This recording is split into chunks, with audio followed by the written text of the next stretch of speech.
Then Maitreya was brought to the Red Skull. Seeing Maitreya carrying the Red Skull, he was very proud. This made him think that the American captain was nothing more than that. It was at this moment that the outside movement attracted the attention of the Red Skull. Maitreya knew the time had come, and then he immediately subdued the soldiers around him. Then his elite team broke in through the window. It turned out that Maitreya was ambushed on purpose, only to lure out the Red Skull. The elite team quickly wiped out the 9-headed snake soldiers in front of them. The Red Skull ran away in a hurry. At this time, Maitreya received a shield thrown by his companion. Then he immediately chased after the Red Skull. After the 9-headed snake headquarters was broken through, Philip and Peggy immediately led the main force to rush to the 9-headed snake headquarters. In this confrontation, both sides paid a terrible price. But the victory of the heavenly court was still on the side of justice. The 9-headed snake's army was beaten back and forth. Even the Red Skull fled in panic.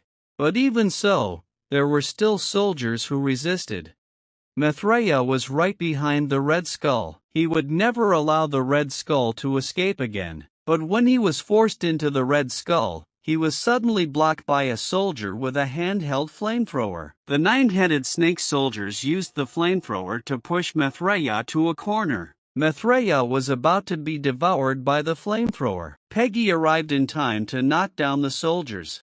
After the Maitreya was rescued, he continued to chase the Red Skull in the direction of the Red Skull's escape. The Red Skull fled all the way to the plane he had prepared in advance. Then he quickly started the engine. Then he locked the target he was about to attack. At this moment, the Red Skull still did not give up his ambition to dominate the world. When Maitreya arrived, he found that the plane was in takeoff mode. He immediately broke through the encirclement and quickly chased the plane. No matter what, Maitreya had to find a way to stop the Red Skull. But even if he ran hard, he still couldn't catch up. At this time, Philip Smith and Peggy arrived. Because this car is the private driver of the Red Skull, he equipped this car with many special functions. For example, one-click acceleration. In the end, they successfully caught up with the plane. Then Maitreya jumped on the plane one by one. At this time, Philip Smith was also in a hurry to step on the brake and turn. While Maitreya climbed on the plane, Smith and Peggy's car had already stopped on the edge of the cliff. This time, Carter looked at the plane that had entered the cloud with a worried look. At this moment, he was extremely nervous. He couldn't be sure if Maitreya would come back. After Maitreya got on the plane, he first found the bombers nicknamed by the cities. Obviously, any of them would easily destroy a city. The top priority is to find the Red Skull as soon as possible and subdue it. Only in this way can we save the world. At this time, the soldiers responsible for driving the bombers appeared. In order to stop them, Maitreya quickly knocked down several of them. But there was still a fish in the net. A soldier took the opportunity to open one of the bomber's cabin. At first glance, he was about to drive the plane away. Maitreya was in a hurry to prepare to destroy the plane. Unexpectedly, the soldier behind him suddenly collapsed. Under the impact of the soldier net, shield in Maitreya's hand also fell to one side.